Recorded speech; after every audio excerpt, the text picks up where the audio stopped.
আসসালামু আলাইকুম। ধীরে ধীরে আমরা ব্রাজিলের ম্যাচটার দিকে এগিয়ে যাচ্ছি, যেইখানে আগামীকালকে বাংলাদেশ টাইম অনুযায়ী রাত 2টায় ব্রাজিল নরওয়ের এগেনস্টে রাউন্ড অফ 16 খেলতে নামবে। ওই ম্যাচটাকে কেন্দ্র করে অলরেডি আমরা অনেকগুলো ট্রেনিং সেশন ব্রাজিলের কাছ থেকে দেখতে পেয়েছি, যেখানে ব্রাজিল কোচ কার্লো আনচেলোত্তি আজকেও একটা ট্রেনিং সেশন কমপ্লিট করবে। ওই ট্রেনিং সেশন পরে তিনি কিন্তু আমাদেরকে এক্স্যাক্টলি প্রপারভাবে ইঙ্গিত দিয়ে দিবেন তার যে স্টার্টিং 11টা সেটা কেমন হইতে পারে। তবে তিনি যদি ইঙ্গিত নাও দেয়, তারপরেও কিন্তু আমরা বুঝতে পারতেছি যে ব্রাজিলের স্টার্টিং 11টা কেমন হইতে পারে। শুধু একটা পজিশন নিয়ে আমরা এখনো পর্যন্ত ক্লিয়ার না যে ওই পজিশনটাতে কে খেলবে। আর পজিশনটা হচ্ছে লুকাস পাকুয়েতার, যিনি কিনা একটা ইনজুরির কারণে সম্ভবত বিশ্বকাপের বাকি ম্যাচগুলোও খেলতে পারবেন না। সো ওই লুকাস পাকুয়েতার পজিশনে কে খেলবে এবং ব্রাজিল কোচ কার্লো আনচেলোত্তি কী ভাবতেছে সেই সম্পূর্ণ বিষয়টা নিয়ে কথা বলার ট্রাই করব আজকের এই ভিডিওতে। তো ফার্স্ট অফ অল যেটা বলতে চাই, আপনারা সবাই জানেন যে ব্রাজিলের স্টার্টিং 11-এ গোলকিপার হিসেবে এলিসন থাকবে, রাইট ব্যাক হিসেবে দানিলো, দুই সেন্টার ব্যাক হিসেবে গাব্রিয়েল ম্যাগালেস এবং মার্কিনুস, লেফট ব্যাকে ডগলাস সান্তোস, মিডফিল্ডে ক্যাসিমিরো, বুনো গুইমারেস এরা তো থাকতেছে, রাইট উইঙ্গার হিসেবে রায়ান শুরু করতেছে, সেন্টার ফরওয়ার্ড হিসেবে মাতিয়াস কুনা এবং লেফট উইঙ্গার হিসেবে ভিনিসিয়াস জুনিয়র। এগুলো হচ্ছে মোটামুটি 10টা প্লেয়ার, আর বাকি থাকে একটা প্লেয়ার।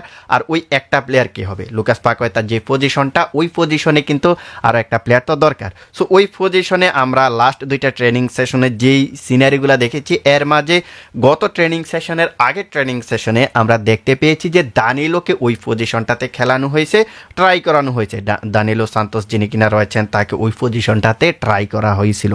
তো গতকালকের আগের ট্রেনিং সেশন অনুযায়ী আমরা এই জিনিসটা বলতে পারি যে দানিলোকে নিয়ে মোটামুটি ব্রাজিল কোচ কার্লো আনচেলোত্তির প্ল্যান আছে। তবে গতকালকে ট্রেনিং সেশনে আমরা যেই জিনিসটা দেখতে পেয়েছি কিংবা জানতে পেরেছি, মার্টিনেলিকে ওই পজিশনটাতে ট্রাই করানো হয়েছে। তবে আজকে যে ট্রেনিং সেশনটা, এই ট্রেনিং সেশন পরে কিন্তু আমরা বুঝতে পারবো যে বেসিক্যালি এই জায়গাটাতে ব্রাজিল কোচ কার্লো আনচেলোত্তি দানিলো নাকি মার্টিনেলিকে খেলাবে। এবার আমরা কিছুটা টেকনিক্যাল পয়েন্ট অফ ভিউ থেকে চিন্তা করি যে ব্রাজিল কোচ কার্লো আনচেলোত্তি কেন দানিলোর কথা চিন্তা করতেছে, আবার অপর দিক থেকে কেন তিনি মার্টিনেলির কথা চিন্তা করতেছে।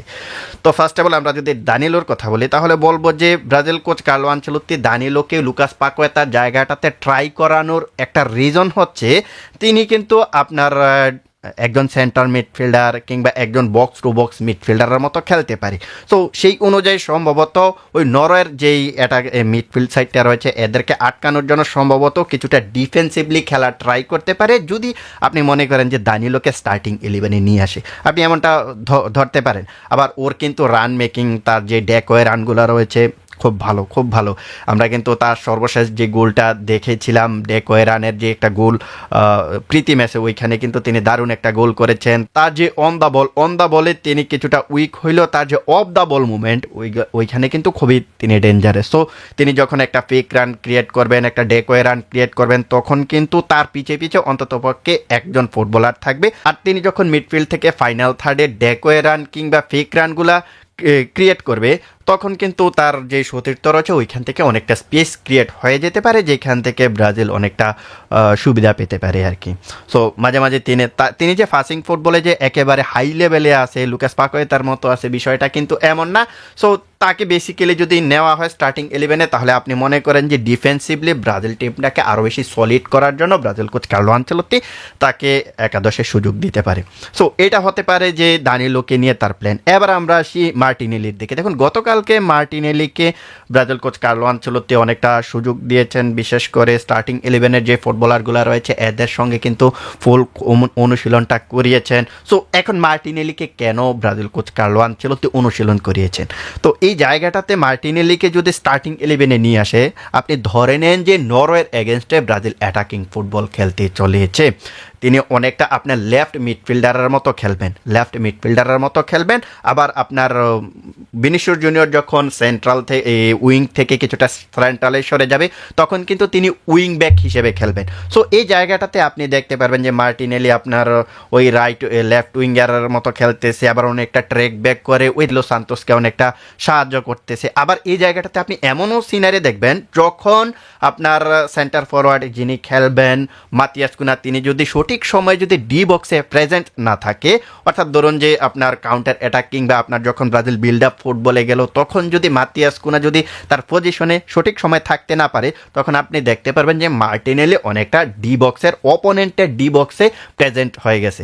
আবার এই জায়গাটাতে ভিনিসিয়াস জুনিয়রও যদি হইতে না পারে, তাহলে এই জায়গাটাতে কিন্তু মার্টিনেলি অপোনেন্টের ডি বক্সে প্রেজেন্ট থাকবে। তো এটা হচ্ছে বেসিক্যালি মার্টিনেলিকে নেওয়ার যে স্ট্র্যাটেজি, সেই স্ট্র্যাটেজিটা এই কারণে যে মার্টিনেলিকে ব্রাজিল কোচ কার্লো আনচেলত্তি খেলাই দিতে পারে, অর্থাৎ এক্সট্রা যেই অ্যাটাক, সেই এক্সট্রা অ্যাটাকের জন্যই কিন্তু ব্রাজিল কোচ কার্লো আনচেলত্তি মার্টিনেলিকে নিতে পারে।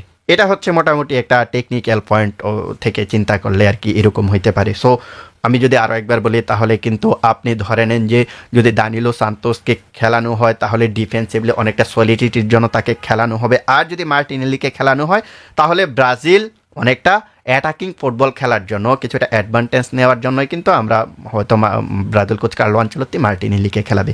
সো এইগুলোই হচ্ছে টুকিটাকি তথ্য। নেক্সট ভিডিওতে আমরা দেখা ট্রাই করব যে নরওয়েকে কোন জায়গায় হিট করতে পারে, কিছুটা আপনাদেরকে অ্যানালাইসিস করে বলার ট্রাই করব। সো সে পর্যন্ত সবাই ভালো থাকবেন, আর ভিডিওগুলো দেখতে চাইলে চ্যানেলটা সাবস্ক্রাইব এবং ফেসবুক থেকে দেখে থাকলে ফলো করে দিতে পারেন। আল্লাহ হাফেজ।